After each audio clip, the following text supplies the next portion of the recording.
Sabah 8 noyabr Azərbaycan Respublikasında qələbə kimi qeyd olunur. Amma unutmayaq ki, bu qələbəni biz asan əldə eləmədik. Baxın, illərlə bugün burada olanların içərisində əlinə silah alıb Qarabağda döyüşən bizim qardaşlarımız var. Birinci Qarabağ müharibəsində döyüşənləri tanıyıram mən burada. İkinci Qarabağ müharibəsindən içimizdə olan qazilər var burada. Hətta bizim cəmaatımızdan tanıdıqlarımız şəhid olanlar var. Biz dədə-babalarımızın tarixinə açıb baxsaq görərik ki, Azərbaycan xalqı heç vaxt heç kimə hücum eləməyib. Biz təcavüzkar xalq olmamışıq. Biz heç kimin haqqını yeməmişik.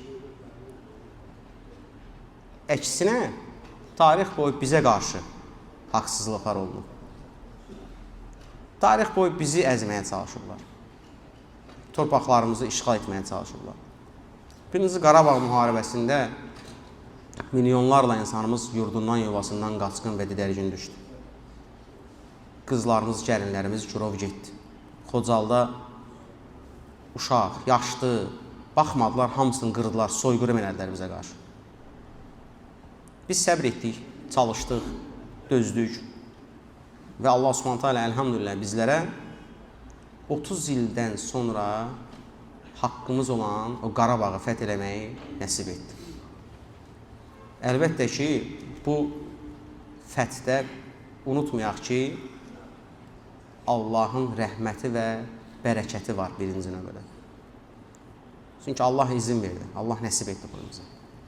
Və sonra əlbəttə ki, bu ölkənin başçısı, ali baş komandanımız, cənab prezidentimizin uğurlu siyasəti nəticəsində canından keçməyə hazır olan övladlarımızın qanı bahasına biz haqqımızı aldıq.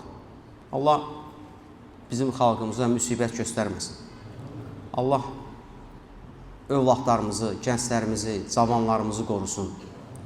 Nə qədər qazilərimiz orada yaralandı, hətta sağlamlığını itirən, iki gözünü itirən, üzvlərini, bir neçə üzvünü itirən qazilərimiz var. Dua ilə Allah onlara şəfa versin.